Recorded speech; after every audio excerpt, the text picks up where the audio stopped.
سلام بچه‌ها، امیدوارم که حال دلتون عالی باشه. همیشه رو به جلو و در حال پیشرفت کردن باشید. خیلی خوش اومدید به جنسیس جورنی کریپتو.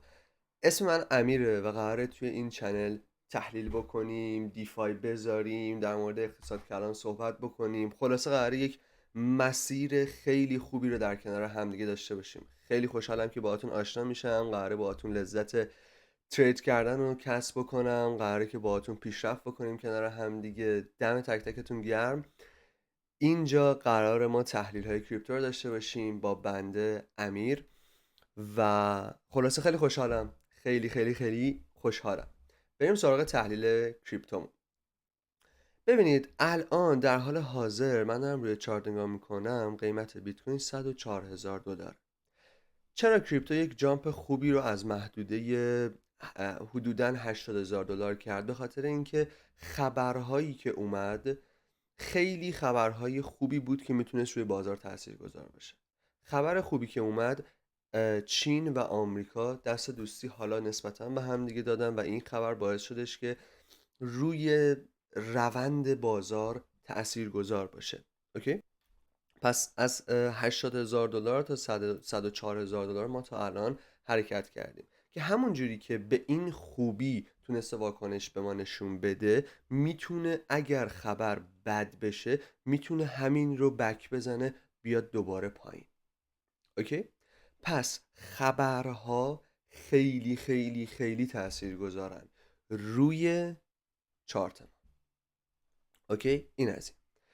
بابت اینکه توی این روند شما جا موندید یا نموندید میخوایم صحبت بکنیم. به فرض مثال ما الان از محدوده، اگر بخوام تهیشو بهتون بگم، از $75,193 حرکت کردیم. اوکی؟ و تا $104,000 اومدیم حدود 39%. شاید واسهتون سوال بشه که آقا من جا موندم از بازار. من میگم نه، جا نموندی. چرا جا نموندی؟ به خاطر اینکه ما هنوز حرکت‌های خودمون رو شروع نکردیم. به فرض مثال بیت کوین میخواد تا $130,000 بره. اوکی؟ شما فعلا 39%ش جا موندی. باقی 30%، باقی 40% چرا نمیبینی؟ نه؟ اوکی؟ حالا این فقط بیت کوینشا. اتریوم مونده هنوز حرکتش شروع نشده، دوج مونده، ADA مونده، ریپل مونده و اوکی؟ پس اینا به شدت مهمه که شما جنگ روانی با خودت نداشته باشی و بتونی توی صلح با خودت تصمیم گیری بکنی، توی آرامش برای خودت تصمیم گیری بکنی که به بهترین نحو بتونی ترید بکنی. اوکی؟ پس اینکه جا موندی الکیه، جا نموندی. همیشه فرصت توی بازار هست، پس نگرانش نباش. من یه لحظه ببینم چک کنم. آره داره ضبط میشه. پس نگرانش نباش. اوکی؟ اینم از توضیحاتی که باید بهتون میدادم. بریم سراغ چارت. خب بچه ها، اینجا ما یک خط روندی رو داشتیم که میبینید 1 2 3 4 بار بهش برخورد کرده. اوکی؟ من اگر بخوام شفافتر براتون بکشم، 1 بار، 2 بار، 3 بار و 4 بار ما بهش برخورد داشتیم. اوکی؟ که این خط روند به شدت خط روند مهمیه که اگر دقت بکنید هر بار برخورد اتفاقات خوبی رو بر ما رقم زده و شکستش باعث شده که رشد خوبی رو تجربه بکنیم. پس این خط روند به شدت خط روند مهمی برای ما هستش. من توی تایم فریم پایینتر برای شما لاینی رو مشخص کردم که این ناحیه برامون مهمه، ولی توی تایم فریم ماهیانه هم میخوام مشخص بکنم. ببین توی تایم فریم ماهیانه ما باید ببینیم چقدر مونده. 21 روز دیگه مونده. خب توی این 21 روز ما قرار نیست تصمیم بگیریم. 21 روز خیلیه. ما سعی میکنیم 3 الی 2 روز آخر ماه رو بیایم براش تصمیم گیری بکنیم که الان چه اتفاقی توی تایم فریم ماهیانمون افتاده. اما اگر بخوایم یک تحلیلی رو داشته باشیم و یک اتفاق خوبی رو بخواد بیت کوین برای ما رقم بزنه، بعد از این 21 روز ما باید بالای این محدوده بسته بشیم. اوکی؟ پس بعد از بسته شدن این کندل ماهیانه رو به بالامون تاییدیه ورودی برای اثباتمون میتونیم داشته باشیم. اوکی؟ این از این. ماهیانه کندل خوبی زده، مشکلی نداره، اوکیه. میریم کندل هفتگی. خب بابت کندل هفتگی ما خیلی کندل بزرگ و خوبی زدیم، اوکی. و یک محدوده به شدت مهمی داریم که تو تایم فریم ماهیانه براتون مشخصش کردم، اما اینجا خیلی واضح تر میتونیم متوجه بشیم که قیمت $105,000 به شدت برای ما مهمه. چرا؟ چون که برخوردهای خوبی داریم. اگر بخوام خیلی تخصصی تر براتون صحبت بکنم، این ناحیه محدوده لیکویدیتی پوزیشن های شورته. یعنی چی؟ یعنی ما با برخورد به این صد میتونیم صد کسانی که پوزیشن شورت میخوام بگیرن رو بشکنیم، اوکی. وقتی یک صدی اینجا قرار داشته باشه، بعد از شکستن این صد ما راحت‌تر و روونتر میتونیم از این محدود حالا حرکت خودمون رو شروع بکنیم دیگه، درسته؟ پس اگر بخوایم عاقلانه بیایم بهش نگاه بکنیم، ما یک برخورد ریزی رو خواهیم داشت به اینجا، یعنی مستقیم خیلی کم پیش میادش که ما این رو بشکنیم. اگر من عقیده خودم رو بخوام براتون توضیح بدم، میتونیم اینجا یک شادویی رو داشته باشیم، مثل این ناحیه یک شادویی رو داشته باشیم، یک برخوردی داشته باشیم، اول لیکویدیتیشون رو جمع بکنیم، بعد از اینکه لیکویدیتیشون جمع شد تو کندل بعدی ما حرکت خودمون رو شروع بکنیم، یا تو کندل بعدیش، بستگی به روند بازار و اخبارهایی که توی دنیای کریپتوکارنسی منتشر میشن داره، اوکی. محدوده $92,000 هم برای ما به شدت محدوده مهمیه. ممکنه توی این باکس قرار بگیریم، ما توی این باکس رنج ما قرار بگیریم و بعد حرکت خودمون رو بکنیم، اما همه اینا با گرفتن تاییدیه ورود مشکلاتش حل میشه، اوکی. این از تحلیل تایم فریم هفتگی. بریم تو تایم فریم روزانه. توی تایم فریم روزانه به شدت خوب عمل کردیم، اوکی. چرا؟ چون که یک کندل میتونم بهتون بگم 7% رو تو یک روز داشتیم که این به شدت وجود خریدارها رو به ما نشون میده، اوکی. میتونیم توی این ناحیه یک رنجی رو تحمل بکنیم و بعدش حرکت بکنیم، یا در جا بشکنیم، پول بک بزنیم و بعد حرکت کنیم، اوکی. توی این داستان پول بک، اینجا من داشتم واسه بچه ها توضیح میدادم، توی این داستان پول بک ما یه استراتژی جالبی داریم. اگر ما یک حرکتی رو کردیم یا یک رالی مثبتی رو شروع کردیم و بعدش یک اصلاحی دادیم و میخواستیم بریم بالا، میتونیم یه حرکتی رو بزنیم. ببین ما یه رالی رو شروع کردیم، خب، و این ناحیه یک بیسی رو تشکیل دادیم، درسته؟ وقتی که ما این بیس رو تشکیل میدیم، خب، منتظر میمونیم که بعد از شکست این ناحیه تاییدیه ورود بگیریم و وارد پوزیشن لانگمون بشیم، درسته؟ ما میتونیم قبل از این که به این محدوده برسیم با مدیریت سرمایه توی این ناحیه وارد پوزیشن لانگمون بشیم، اوکی. اینجا شرایط داره. اگر حجم خریدارها زیاد بود میتونیم وارد بشیم، اگر نبود صبر میکنیم به این ناحیه برسه شکستش رو ببینیم، اگر خواست پول بک بزنه صبر میکنیم پول بکش رو بزنه و بعد واردش میشیم. پس اینجا خیلی خیلی خیلی خیلی مربوط به اخبار بازار و حجمی که داخل بازار وجود داره. اگر دقت مثلا من اگر دقت بکنید، ما اینجا حجممون خیلی کم بود، اوکی. و وقتی که حجم زیاد میشه، این قدرت ریسک پذیریمون رو میتونیم فعال بکنیم که ازش استفاده بکنیم. کجا میخوایم نگهش داریم قدرت رو؟ پس اگر تا الان خوشت اومد از تحلیل، ممنونت میشم که ما رو حمایت بکنی، سابسکرایب بکنی، پیج لایک بکنی و واسه دوستات شیر بکنی که اونها هم از این بازار استفاده بکنن. دمت گرم. بریم سراغ تحلیل بیت کوینمون. پس ما قبل از شکستش میتونیم وارد پوزیشن لانگمون بشیم. چرا؟ چون که الان داره حجم خوبی وارد بازار میشه. اوکی، اینم از یک نکته دیگه هم بهت بگم. ببین وقتی که حجم کمه، بازار کسل کننده است، توی یک رنجی قرار داره، بدون اون موقع یکی از بهترین موقع هاست که تو بیای و از بازار سود خوبی رو کسب کنی. اینجا مردم کلافن میگن ای بابا سود نمیده، سود نمیده، ولی وقتی این کلافگی زیاد میشه مردم دوست دارن که تکلیفشون روشن بشه، یا میره بالا یا میاد پایین. اوکی، یا میره بالا یا میاد پایین. تو با تاییدیه میتونی هم پوزیشن لانگش رو بگیری هم پوزیشن شورتش رو بگیری. بر ما فرقی نمیکنه که بره بالا یا بیاد پایین. توی اسپات داستانش جداست، توی فیوچرز دارم صحبتشو میکنم. پس بر ما فرقی نمیکنه بره بالا یا بیاد پایین. اوکی، اینم از این.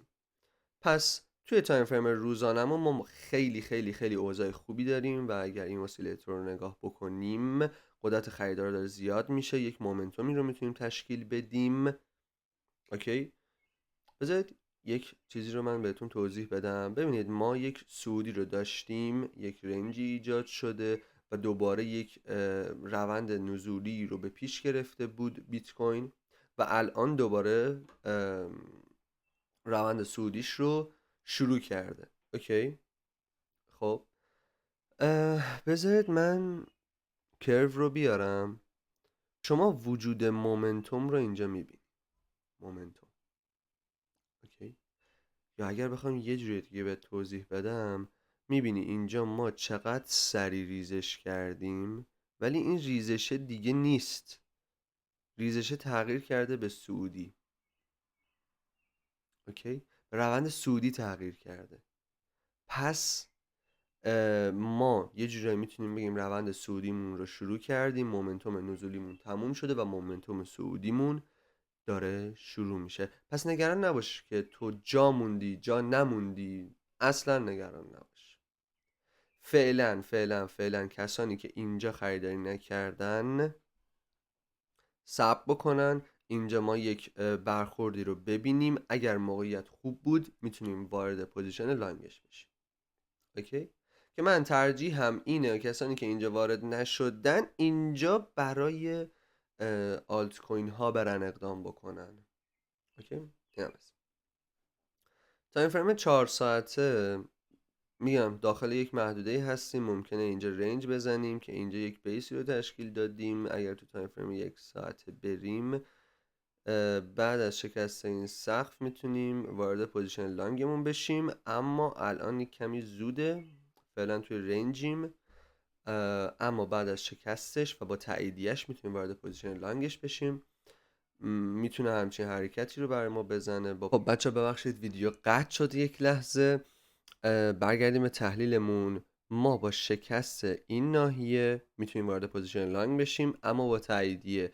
میتونه این تاییدیه یک تاییدیه خیلی ساده ای باشه که خیلی سختم برای خودمون نکنیم. داشتم میگفتم که میتونیم یک سودی رو داشته باشیم، پول بک، و بعد از شکست این ناحیه میتونیم وارد پوزیشن لانگش بشیم. اوکی، که قیمت هایی که میتونیم بریم در حال حاضر تا 125 هزار دلار. اوکی، پس حواست به این باشه. اینم از تحلیل بیت کوین. برگردیم روی دامیننس بیت کوین. از اونجایی که اطلاع دارید دامیننس بیت کوین خیلی خوب ریزش کرده. خب خیلی خوب ریزش کرده، اما این ریزش بعد از شکست 63% 63.18 میتونه موقعیت خیلی خیلی خیلی خوبی رو روی آلت کوین ها به ما بدهد. اوکی، اینجا ما یک گپی داریم این ناحیه که توی تایم فریم 1 ساعت این گپ میتونه خیلی قشنگ‌تر دیده بشه. برگردیم تو تایم فریم 4 ساعته این گپ کاملا مشاهده میشه. اینجا یک گپی داریم که میتونیم اول به این ناحیه برسیم و بعدش بریم پایین. اوکی، این هم است. بابت دامیننس ETH به پیر BTC خیلی رشد خوبی رو شروع کرده. خیلی. اگر برگردیم تو تایم فریم یک هفته، شما این مومنتوم ریزشی رو میبینی؟ این کندل قوقا کرد. این کندل این هفته قوقا کرده.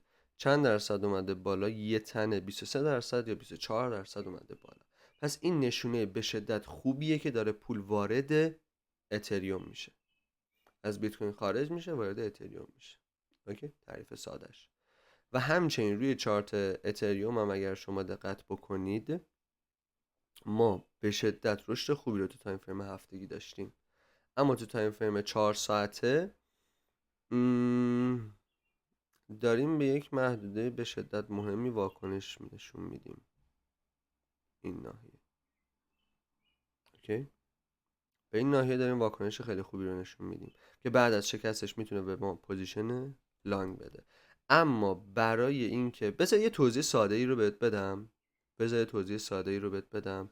ببین، شاید الان فکر بکنی که جا موندی. نه، انقدر جا موندی، کمه این رشدش. اوکی، وقتی این رشدش کمه، شما باقی راه رو داری که رشد بکنی. به فرض مثال 39% اینجا جا موندی. خب باقی راه، اگر دکمه بگیره، باقی راه 70% مونده، پس جا نموندی. مثالای دیگه میخوای بهت بزنم؟ بیا، حالا بی ام بی فرق میکنه داستانش. دوج رو نگاه کن، 105%. تو فقط اینا اگه من پاکش بکنم، اینم بره این بر، ببین تو 28%ش جا مونده. اصلا میگیم 30%. بعد از این 105% مونده. پس هی چرا نمیگیره؟ پس هی نگو که من جا موندم. 14% دیگهش مونده. ADA همینجوری. مثلا ADA اگر این رو بگیریم 58%، این رو بگیریم 274%. اوکی؟ فت.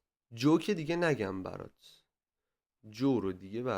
من اگر از اینجا هم بگیرم 1000%. چی بگم دیگه؟ ایوکس رو نگم برات، مثلا تا همینجا 180%. سویی حالا بعضش چیز تون 100%. پس جا نموندی، نگران نباش.